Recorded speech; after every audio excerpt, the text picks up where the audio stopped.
A informação, para quem constrói poço, é fundamental em tudo. Em tudo é fundamental. Então, no material que você está pegando, se você não tiver um controle de avanço, quanto que ele vai de metro por metro, você não sabe quando a rocha está dura, quando a rocha não está. Você vai saber, às vezes, que o operador pega e fala, tem uma passagem lá para 100 metros, lá, que pegou uma fratura, mas quanto? Eu acho que estava entre essa haste e essa haste, mas não tem a metragem, tempo de penetração, isso daí não serve nem depois para consumo, né? Principalmente na consumo, quando você está furando no martelo, você consegue fazer até analogias depois, quando eu pegar um basalto, quanto tempo demora para furar, quanto que eu vou gastar. Então é básico você ter a metragem da perfuração, quanto que ele está o avanço, fazer as coletas das amostras para saber como que elas são encaixadas dentro do perfil geológico, para poder montar o perfil e fazer exatamente aquilo que você falou. Olha, onde que eu vou colocar a seção filtrante?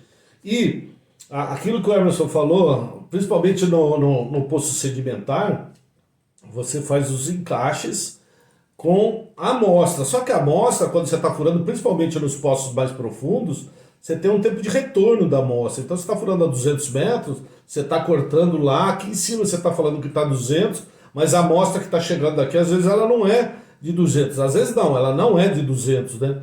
Então esse tempo de retorno que ela está dando, ela cria um delay entre a posição que você está perfurando e com a posição que você vai colocar a seção filtrante. Se você tiver zonas muito restritas, que nem essa de Taubaté, de Pinda, que o Emerson está falando, às vezes eu tenho uma lente de 1, 2 metros num poço fundo, ele pode ser a diferença de eu colocar um filtro ou não na frente dessa seção. E aí o poço não dá água. Eu já furei poço lá em Taubaté também, de 450 metros, 480 metros, e assim, seco. Seco por quê? Porque você não tinha os tempos, mesmo tendo amostra de calha, mesmo tendo tempo de penetração, mesmo tendo isso, você consegue cruzar. Às vezes, se você não tiver um outro elemento, só com o tempo de penetração e amostra de calha, você consegue ajustar. Por quê? Você pegou um arenito lá. A arenito demorou 5 minutos, furou 2 metros.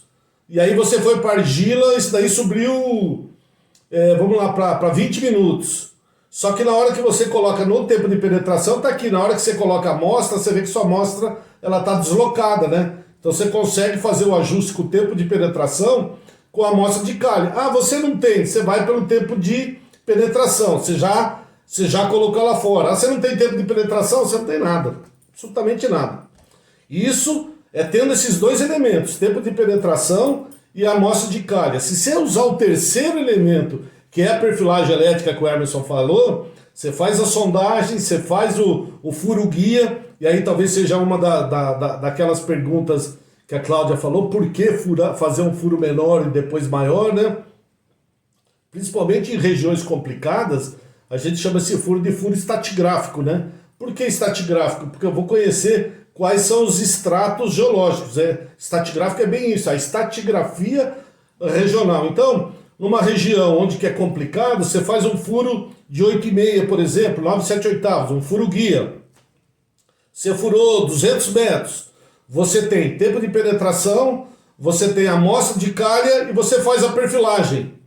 Quando você tem esses três elementos, o que você começa a fazer? Você começa a reabrir. Enquanto que você reabre, você vai determinar qual é o projeto que você vai fazer. Então, como vai ser o projeto? Onde que eu vou colocar filtro? Aonde que eu estou fazendo isso? Eu estou reabrindo o poço. Se eu abrir no diâmetro final, meu equipamento tem porte para fazer diâmetro final. Tem equipamento que tem, você fura em 12,1/4, 17 inteira, furo estabilizado, retilíneo. Aí você tem que ter não só as ferramentas padrão, como outras ferramentas também. Aí o que você faz? Você fura um furo grande, você chegou a 200 metros. Você vai ter que fazer o mesmo trabalho, definir perfil, onde que está, tempo de penetração. E seu poço já está na profundidade final. O que acontece? Seu poço fica parado.